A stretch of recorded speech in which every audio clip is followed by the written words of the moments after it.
तो हम पढ़ने वाले हैं समसूत्री विभाजन के बारे में, ठीक है, माइटोसिस। ठीक है, इससे पहले हमने माइटोसिस पढ़ लिया, अब हम पढ़ेंगे माइटोसिस के बारे में। माइटोसिस क्या है? समसूत्री विभाजन मैंने बताया था ना। देखो, अगर कोई हमारी सेल टूट रही, हमारे यहाँ चोट लग गई, ठीक है, इसकी जो बराबर की सेल हैं, समझो 10 सेल हैं, इसमें हमारे जो चोट लगी इसके बराबर में 10 सेल हैं, 10 सेल खराब हो गई, तो जो 10 सेल खराब हुई है ना, वह 10 सेल ही बनेगी, उससे एक भी सेल फालतू नहीं बनेगी। ठीक है, यानी कि 10 सेल खराब हुई तो 10 सेल ही बनेगी। देखो, समसूत्री विभाजन, यह विभाजन कायिक कोशिका में होता है। सबसे पहली बात तो ये कायिक कोशिका में होता है। जनन कोशिका, ओव्यूम और स्पर्म को छोड़कर पूरा शरीर कायिक कोशिका का बना होता है। जो हमारे ओव्यूम और स्पर्म होते हैं ना, तो छोड़ के बाकी पूरा शरीर कायिक कोशिका का बना होता है। ठीक है, इसमें एक मदर सेल टूटकर 2 डॉटर सेल का निर्माण करती है। इसमें भी वही प्रोसेस है, लेकिन ये नहीं है कि 2 से ज़्यादा, 2 से 3, 3 से 4, 3 से 5, 5 से 6, ऐसे नहीं है। इसमें मदर सेल टूटकर 2 डॉटर सेल का निर्माण करेगी। कितने का? 2 का। दोनों ही डॉटर सेल में क्रोमोसोम समान संख्या में रहते हैं। ठीक है, ये दोनों मदर सेल होंगी, डॉटर सेल होंगी, तो उनमें दोनों में क्रोमोसोम समान संख्या में रहेंगे, अतः इसे समसूत्री विभाजन कहते हैं। इसलिए इसे समसूत्री विभाजन कहते हैं। ठीक है, आ गया आपके समझ में समसूत्री विभाजन, माइटोसिस। तो जो माइटोसिस का आएगी ना थ्योरी तो ऐसे लिखनी है उसकी। अब देखो इसके बारे में, जो इसका स्टेप बाय स्टेप है, जो हमारा समसूत्री विभाजन होगा, ये हमारा 5 स्टेप में, कितने में? 5 चरण, 5 चरण यानी कि 5 स्टेप, 5 स्टेप में डिवाइड है, जो 5 स्टेप में पूरा होता है। ठीक है, तो सबसे पहले स्टेप, इसके स्टेप है, देखो स्टेप समझो इसके। सबसे पहले आ गया इंटरफेज, फिर प्रोफेज, फिर मेटाफेज, फिर एनाफेज, फिर टेलोफेज। ठीक है, interphase, prophase, metaphase, anaphase, telophase, ये सभी स्टेप हैं। इसमें प्रोसेस होता है पूरा सेल बनने का। देखो यहाँ पर ये भी समझाऊंगा, उसके बारे में भी समझाऊंगा।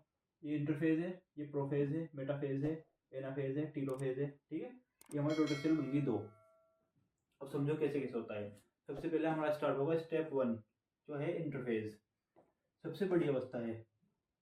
एक तो ये सबसे बड़ी अवस्था है, ठीक है, जो हमारा समसूत्री विभाजन है ना, माइटोसिस, तो इसमें सबसे बड़ी अवस्था है, मतलब कि सबसे ज़्यादा टाइम लगता है इसमें, इंटरफेज में। इसमें डीएनए का निर्माण होता है, इसमें डीएनए का निर्माण होगा तथा क्रोमोसोम अलग हो जाते हैं। अब देखो, इंटरफेज सबसे बड़ा चरण होगा इसमें। ठीक है, इसमें ना क्रोमोसोम देखो, ये बेटे अलग अलग हो जाएंगे। ठीक है, ये अलग अलग हो गए क्रोमोसोम। प्रोफेज, अब आती है हमारा सेकंड प्रोफेज। इसमें स्प्लिंटर फाइबर, तुर्क धागा किसे बोलते हैं हम? ये देखो, ये हमारा जो दिखाई दे रहा है ना, तुर्क धागा बोलेंगे हम यहाँ पर, का निर्माण पूर्ण हो जाता है। ये सबसे महत्वपूर्ण अवस्था है। ठीक है, इस हमारे जो स्प्लिंटर फाइबर हो गए ना, तुर्क धागा, तो इसके जो निर्माण होगा ये पूर्ण तरह से हो जाएगा, मतलब पूरी तरह से दिखने लग जाएंगे। ये सबसे महत्वपूर्ण अवस्था है। ठीक है, तथा इधर केंद्र का विभाजन हो जाता है। ये देखो केंद्र क्या है, ये 2 भागों में बट गया। ये देखो 2 भागों में बट गया। ठीक है, ये रहा। इसमें स्प्लिंटर फाइबर तुर्क धागा का निर्माण होता है तथा केंद्र का विभाजन हो जाता है। ये 2 भागों में बट गया, केंद्र का निर्माण हो गया। इसमें स्प्लिंटर फाइबर का निर्माण पूर्ण हो जाता है।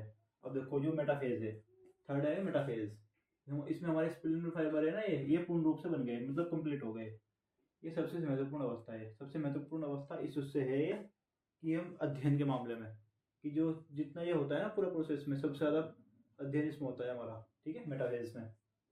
उसके बाद एनाफेज, ये सबसे छोटी अवस्था है। इसमें क्रोमोसोम तथा कोशिका के अंग ध्रुवों की ओर चले जाते हैं।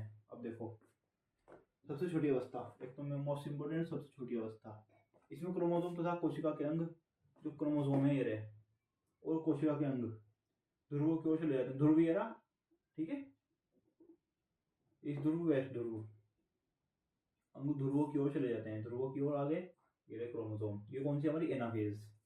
उसके बाद हमारी टेलोफेज, सबसे लास्ट, 5वीं, ये सबसे अंतिम अवस्था है। ठीक है भाई, ये तो बताया मैं कि टेलोफेज सबसे अंतिम अवस्था है। इसमें विभाजन का कार्य पूर्ण हो जाता है। इसमें विभाजन का कार्य पूरा हो गया हमारा, और इसमें कोशिका के सभी अंग आ चुके हैं।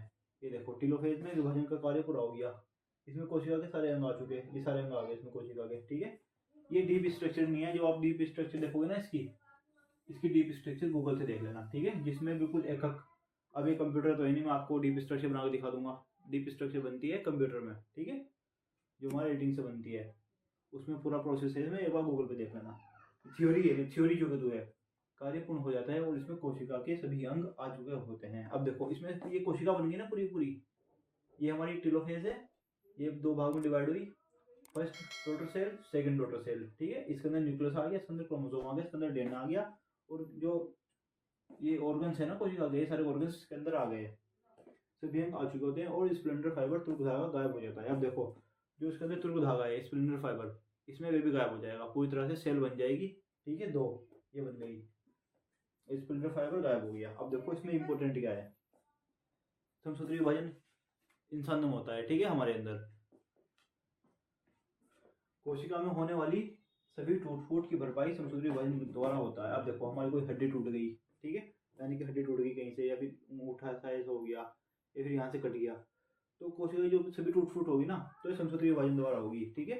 आपने पढ़ा था जो दूसरा था एमाइटोसिस, उसमें तो हमारा सूक्ष्म जीवों में था, लेकिन इसमें ना जो बड़े एनिमल हैं होने वाले सभी टूट फूट की भरपाई समसूत्री विभाजन द्वारा होती है। हमारा कोई भी हाथ कटेगा, कुछ भी होगा, ठीक है, वो सारा होगा समसूत्री विभाजन द्वारा, उसकी जो भरपाई होगी। छिपकली, अब देखो एग्जाम्पल कितना अच्छा है, छिपकली तथा चूहा की पूंछ समसूत्री विभाजन द्वारा निकल जाती है। अब आपने देखा होगा छिपकली देखी होगी, ज्यादातर आपको आपने छिपकली देखी होगी। अगर कोई छिपकली वहां बैठी है, समझो छिपकली यहाँ बैठी है, हमने इसे मार दिया ऐसे, ठीक है, वो नीचे गिर गई ना, उसकी जो पूंछ होती है, उसकी ये समझो इसकी पूंछ है, छिपकली है, इसकी पूंछ ना ये अपनी पूंछ तोड़ देती है, अलग हो जाती है, ठीक है। पूंछ टूटी, पूंछ अलग हो गई, तो जो इसकी पूंछ है ना, पूंछ समसूत्री विभाजन द्वारा निकल जाती है। अब जो इसकी जो दोबारा पूंछ आएगी वे किस कारण आएगी, वे आएगी समसूत्री विभाजन के कारण, ठीक है, माइटोसिस के कारण। रीजन क्या होगा उसका रीजन यही होगा कि उसके अंदर माइटोसिस हुई, उस जंतु के अंदर माइटोसिस हुई, और जो उसकी पूंछ थी वे पूंछ उसकी वापस आ गई, ठीक है। ये जो हमारे नाखून होते हैं, नाखून टूट जाते हैं, ये क्यों बढ़ते हैं, ये भी तो समसूत्री विभाजन के कारण ही बढ़ते हैं, ठीक है। तो समसूत्री विभाजन का महत्व ये है, इसकी जो थ्योरी है वो इस तरह है, इसका जो डायग्राम ऐसे है, इंटरफेज होगा, ठीक है, फिर प्रोफेज, मेटाफेज, एनाफेज, टेलोफेज, फिर डॉटर सेल बनेगी, ठीक है। 5 स्टेप हैं, interphase, prophase, metaphase, anaphase, telophase, सबकी थ्योरी लिखी हुई है। इसकी सेम टू सेम नोट्स ऐसे बनाने अपनी कॉपी में, और क्वेश्चन ना कहीं से भी फंस जाता है, कहीं से भी। अगर कंपटीशन की देख रहे, थ्योरी में तो आपको पूरा लिखना ही है, ठीक है। इसमें पूछता है कि कौन सी सेल ऐसी हैं जो बस 2 ही सेल बनाती हैं, मदर सेल, ये है समसूत्री विभाजन में बनती है। सबसे बड़ी अवस्था कौन सी होती है, इंटरफेज में। क्वेश्चन आता है कि जो सबसे बड़ी अवस्था होती है समसूत्री विभाजन में कौन से फेज में होती है, वो फेज होता है हमारा इंटरफेज, ठीक है। इसमें डीएनए निर्माण होता है, तो क्रोमोसोम अलग हो जाते हैं, स्प्लिंटर फाइबर का निर्माण होता है, यह तथा केंद्रक का विभाजन हो जाता है। इस तरह क्वेश्चन आएंगे इसमें से। अब आप देख लेना कि जैसे बोलेंगे इसमें एक क्वेश्चन देख लो कि ये कौन सा चरण है जिसमें स्प्लिंटर फाइबर पूरी तरह से गायब हो जाएंगे, यानी कि तुर्क धागा पूरी तरह से गायब हो जाएगा। तो जो तुर्क धागा पूरी तरह से गायब होगा वह है हमारा टेलोफेज। देखो ये सबसे अंतिम अवस्था है जिसमें विभाजन का कार्य पूर्ण हो जाता है, इसमें विभाजन का पूरा हो जाएगा, और इसमें कोशिका के सभी अंग आ चुके होते हैं और स्प्लिंटर फाइबर तुर्क धागा गायब हो जाता है, ठीक है। तो देखते हैं इससे कर लो, ठीक है।